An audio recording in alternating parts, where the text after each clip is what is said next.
Upper Peninsula of Michigan. I was delivering and installing machines for the company I was working for. I was in a 26-foot box truck with 12 machines in the back. I was having trouble with the truck the day before, had it checked out by the rental company, and they said it was all good. Since I was behind schedule due to the truck and problems with installations, I decided to drive late to my next destination. It was about 11 o'clock at night on a state route through the Upper Peninsula. There were no street lights, there was no other cars. The headlights from my truck were the only thing illuminating the road. I was already creeped out, at the peak of feeling like I was in the middle of nowhere, because I was in fact in the middle of nowhere. Every single light on the dashboard of the truck lit up, and then it stalled. Now it's pitch black. I am stopped and the truck isn't restarting.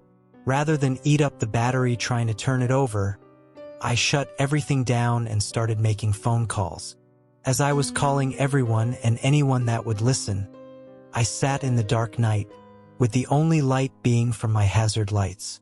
I looked up and saw something move in front of the truck, just out of distance of the flashing lights. At first I thought it was my imagination. I finally got a hold of someone and they told me it would be 2 to 3 hours before they could get a mechanic to me. So now I am sitting in silence. The only noise is the clicking the hazard lights are making, and I am staring out the windshield into a void of darkness when I see movement again.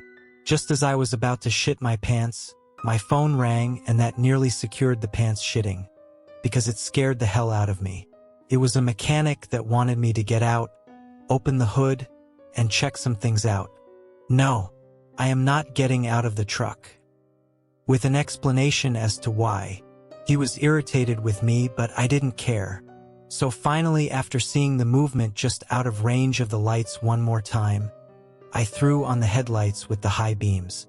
The headlights caught 3 wolves snacking on something that looked like roadkill. I honked the horn and they looked at me like they were irritated more than scared. I was safe, the wolves more than likely weren't gonna bother me, but it was spooky just knowing they were there. So I shut the lights off. I would turn the lights on occasionally to check to see if they were still there. I was basically just sitting there listening to the hazard flashers click while surfing my phone. Each time I turned the lights on, the wolves were still there. Just to remind you, I am in the middle of nowhere, no homes, no business, nothing but trees, wilderness, and wolves. I suddenly heard what I can only equate to a woman's scream of terror that sounded like it came from right behind the truck. Then something slammed into the side of the truck, hard enough to rock it. I wasn't afraid of the truck tipping over, but whatever hit it hard enough to rock the suspension enough to move me around in the cab. It was a pretty heavy truck. I turned every light that truck had on, slipped it into reverse so the reverse lights came on, and laid on the horn. I was checking both mirrors, and the only thing I saw was a shadow bolt across the road. I couldn't make out what it technically was, but in my head it was werewolf yeti Bigfoot lizard monster that was going to end my life, and it was going to be agonizingly painful the entire time. I also noticed the wolves were gone. From every nature documentary I've watched, the only time predators leave food is when there are bigger predators around. By this time I was in full Bobby Hill, "That's my purse, I don't know you" mode. Whatever crossed the road didn't cross very far off the road. I could hear it thrashing around in the brush, breaking sticks and what sounded to be logs. There was no noise pollution. I only had my window cracked a little bit and I could hear pretty well. I basically had the steering wheel gripped, all the lights on, and was feverishly looking out the windows and through the mirrors to make sure nothing was around the immediate area of the truck. I couldn't see off the road, and the flashlights I had were in the back of the truck in my tool bag. I'd have to get out of the truck to get to them. Finally, I saw some headlights through one of my mirrors. It seemed like it took hours for them to close the distance to me. The noise stopped as the headlights approached. It was obviously the mechanic because no one else was stupid enough to be out there besides me. The mechanic pulled out in front of me. My headlights were shining on him and his truck. As his door opened to step out, we both hear the woman screaming in terror, yell again, and the brush thrashing intensified. Whatever it was still close and pissed. His door immediately closed and my phone rang. He called my phone asking me what it was. He sounded more panicked than me. I had no clue what it was, and he had no clue what it was. So the mechanic called the police. He wouldn't work on my truck until we could secure the area, which I don't blame him. He didn't like my idea of him getting out of his truck, just to check things out. 2 Michigan State police officers showed up. They lit that area up like it was a stadium. I finally stepped out of the truck for the first time since it all started. We heard that scream 3 more times while the mechanic was working on my truck. Thankfully, they were getting further away. The cops had no clue what it was either. They were kinda spooked too. The mechanic finally got my truck running, and I made it to my hotel for the night. The next morning, I walked the truck for inspection, and the side that was hit, there was an indentation about the size of a basketball. Whatever hit it, didn't hit it hard enough to push all the way through, but it definitely mushed the fiberglass. The indentation was about 7 foot off the ground. I have no idea what it was. I probably never will. I do confidently know that I will never ever drive through the Upper Peninsula at night again. I stopped driving over the road due to the lifestyle and still kept my CDL for other jobs. This was during the late 90s. I worked for a company that owned a Caterpillar D9 bulldozer. It weighed over 100,000 pounds. It wasn't common for them to move the dozer off the property, but they had the means to do it. Their means to do it was a 1980-something International tractor with a drop trailer. Both were bought specifically to move the dozer. Both had seen much better days. Both were functional and as safe as they could be. They were just used hard. The tractor had a couple few 100,000 miles on it, but that isn't odd for older tractors. We hadn't used the dozer to its full potential for a while, so the owner of the company had lent it out to one of his partners. I was basically hired to operate earth-moving equipment. My truck driving experience was just a perk. They asked me to deliver it, and I agreed. We load up the dozer, secure it to the trailer, and I was on my way. The CB antenna hadn't been tuned in forever, so I was only picking up short range with a lot of static. Weather conditions were cold with light snowfall. Reports of ice on the road in certain areas. I slapped the oversized load banners on the dozer, and off we go. One of the intersections on the state route I was on is notoriously bad. The intersection is at the base of a hill, and if you're coming from the side the hill is on, you don't see the stoplight or stop traffic until you get over the peak of the hill. You still usually have plenty of room to stop. As I was approaching this intersection, the CB lit up and a guy was basically screaming into it for traffic at the peak of this hill to slow down. The problem was that my CB wasn't tuned, reception was sketchy, and I only caught about every third word. I know the intersection, so I let off the accelerator when I peaked the hill, mostly because I hated and still hate that intersection. I would have had plenty of time to stop even with the road conditions if traffic was normal. Unfortunately, traffic was not normal. There was a fresh, pretty bad accident at the intersection and traffic had backed more than halfway up the hill. The accident had just occurred, so there were no emergency services on scene. I now had very little space to stop a very heavy load with a very old truck. I started downshifting and braking, realized I was going to be cutting it very close, and started braking harder. Then I realized I was hitting large ice patches on the road. The tires were slipping and jerking the tractor around. I heard the fifth wheel clanking and I felt the trailer tugging on the tractor in a weird way. So I looked at my driver's side mirror and didn't see anything, including the dozer. In a panic, I whipped my head around to look out the passenger mirror, and the only thing I saw was the entire side profile of the trailer and dozer. I had made a terrible mistake in letting that trailer get out from behind me. It was one of those "whelp, this is it, this is how I die" moments. I was now jackknifing while still moving, and still trying to slow the truck down while on an icy hill. I was headed for an intersection full of stopped passenger cars, and my truck weighed a lot. By this point, I was thoroughly convinced that I was about to involuntarily murder a bunch of people. I laid on the horn as much as I could, but I was also trying to work the steering wheel in an attempt to pretend I had control. Honestly, I hit a point where I basically realized I was just a passenger standing on a brake pedal. I didn't have enough room to correct anything, so I just went all out on the horn. The trailer tires finally heated up enough to start making a very loud and deep squeal. There were a bunch of people in front of me that got out and ran away from their cars. They were basically staring at out-of-control death coming down the hill. The truck finally came to a stop, within 3 feet of the last car in the intersection. I could sit on my truck's bumper and easily put my feet up on the car's bumper. The truck stopped with the trailer jackknifed, so I was blocking both lanes and the breakdown lane. I was sweating and was shaking from the anxiety. As I was sitting in the now stopped truck, the people who had abandoned their cars were now screaming at me and pointing up the hill. I looked up the hill to see another tractor, but a tank trailer, basically reliving everything I just had, with much less space to work with due to my trailer blocking so much of the road. I got out of my truck and ran away from it.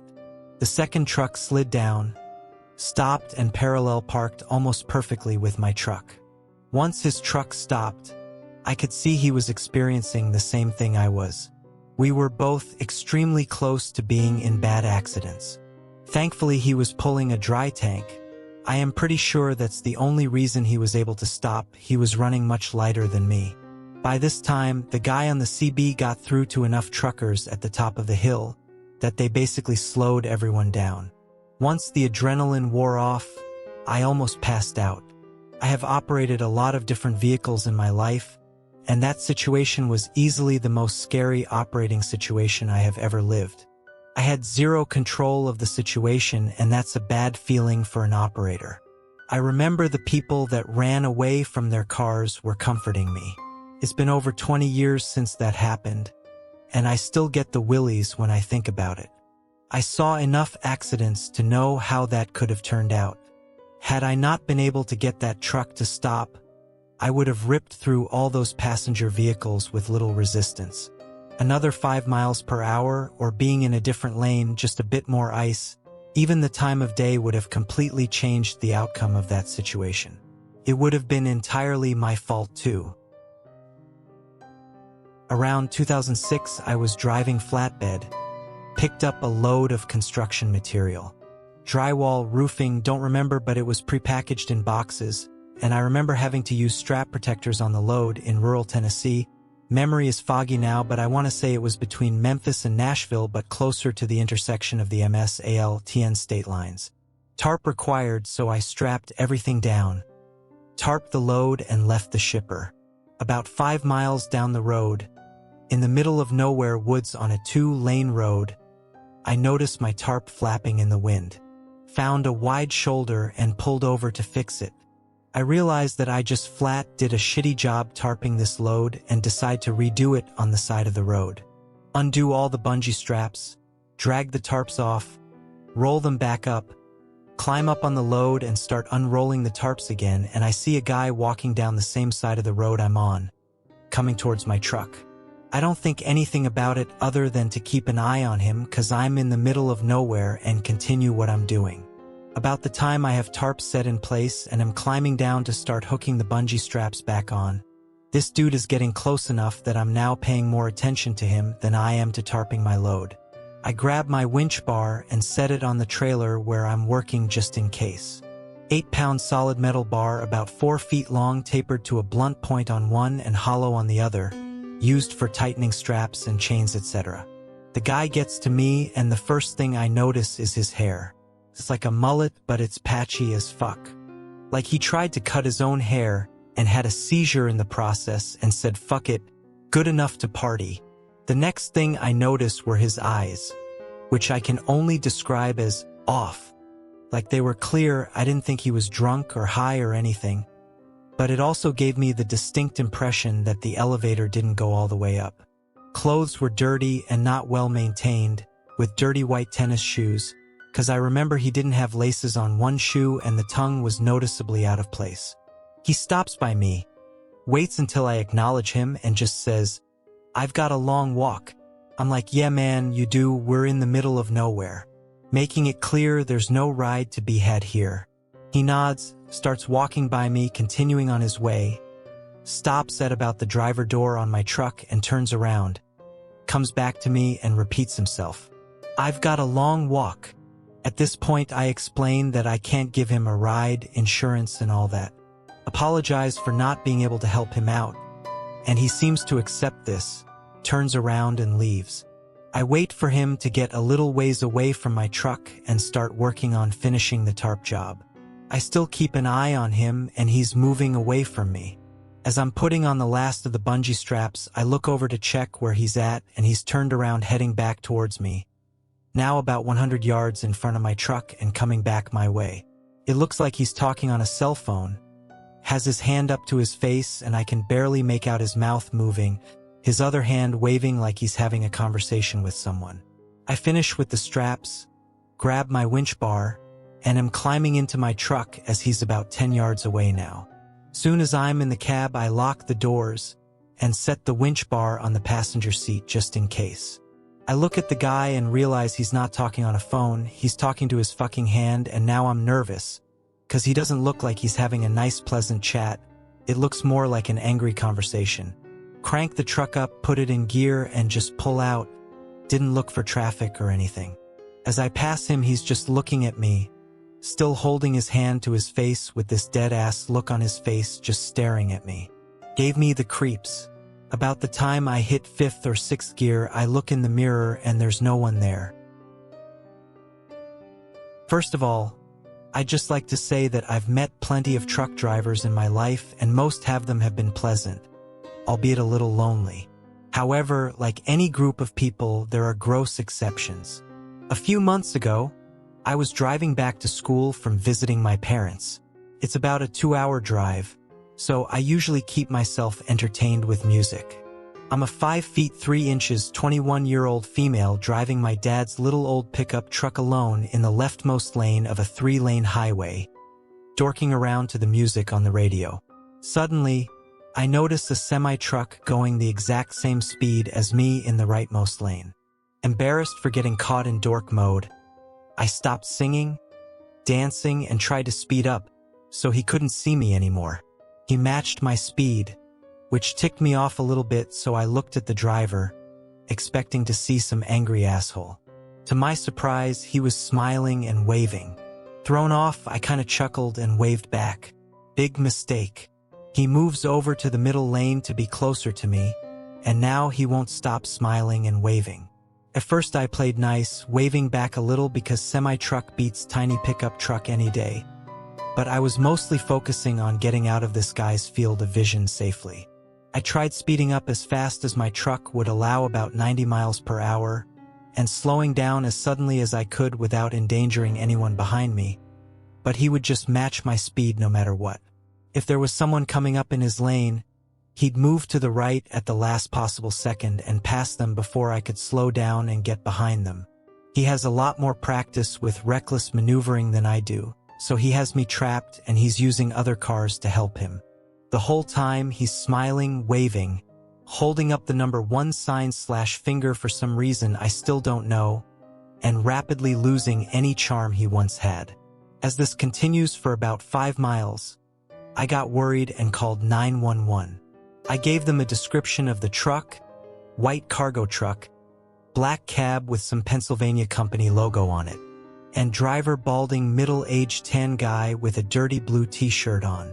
They advised me to pull off to the emergency shoulder on the left, but I've never done that and it looked too narrow, so I didn't feel comfortable doing that. At this point, he was passing someone else in the middle lane and I finally had a chance to slow down and merge 2 lanes over to the rightmost lane. I started speeding past him so he couldn't trap me again, and the operator told me to take the closest service plaza about 5 miles away. She said he probably wouldn't follow me, so I could stop there for a few minutes before getting back on the highway.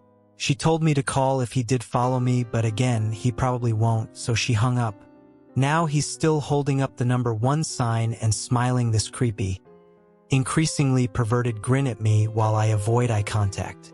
The service plaza is in a quarter mile and I'm not using any turn signals, but I guess he knew what I was doing because he braked hard and merged behind me right at the last second to join me in exiting to the service plaza. After I get my heart to start back up from the coronary it just experienced, I called 911 again. Now the way the service plaza was set up was that semi-trucks had to use a separate lane winding to the right of the plaza that led to a parking lot behind the plaza just for big trucks. The rest of us used a smaller lane to park immediately in front of the plaza. I parked, and as I'm explaining to the new operator what's going on, I watch the semi creep around its path while the driver stares me down smiling. I freaked. He knew where I had parked. He knew where to find me if I just stayed there. I thought maybe I could have floored it to get back on the highway, but I was afraid he would see me and follow me again. So I drove to a gas station to the left of the plaza which has a view of the semi-truck parking lot, hoping he wouldn't find me until police came. The operator transfers me to the woman who was helping me before. She informs me that they've dispatched a couple of police cars, but couldn't tell me how long they would be. I see the trucker has gotten out of his truck and is heading towards me. Even though my windows are closed and my doors are locked, I'm panicking on the phone to the operator. She tells me the police should be there soon and I should be safe there, so I should sit tight while I keep her updated. I wanted to at least drive back to the parking lot I was in before, but it's a one-way entrance to the gas station, so I couldn't. I glared at the trucker and showed him my phone when he came close. He finally stopped smiling and made it look like he was going into the service plaza. I looked in my right side view mirror and found him hiding behind a big white pillar in front of the plaza, staring at me. Again, I freaked out and asked the operator where the cops were and if I could leave because he's being ultra creepy. She tells me to sit tight again because they should be there any minute, so I do. Then he comes out of hiding and starts walking towards my truck. I put it in drive just in case and tell the operator what he's doing. I refuse to make eye contact with him, but I keep watching my mirrors to make sure I know where he is. The smile is back, and he starts walking circles around my truck, looking at it as if looking for a way to get in. I couldn't take it anymore. I waited until he circled back behind me, floored it, and told the operator I'm not waiting one more second for the police. She apologized and told me the police would look for the man and talk to him if they found him, and that I should focus on getting home safely while keeping an eye out for him. I don't know if they did that or not, but I know none of that would have happened if I had my boyfriend with me. So, not only can't I walk alone, but I also can't drive alone as a female. Nice to know. But, creepy trucker dude who can't take a hint. Let's not cross paths again.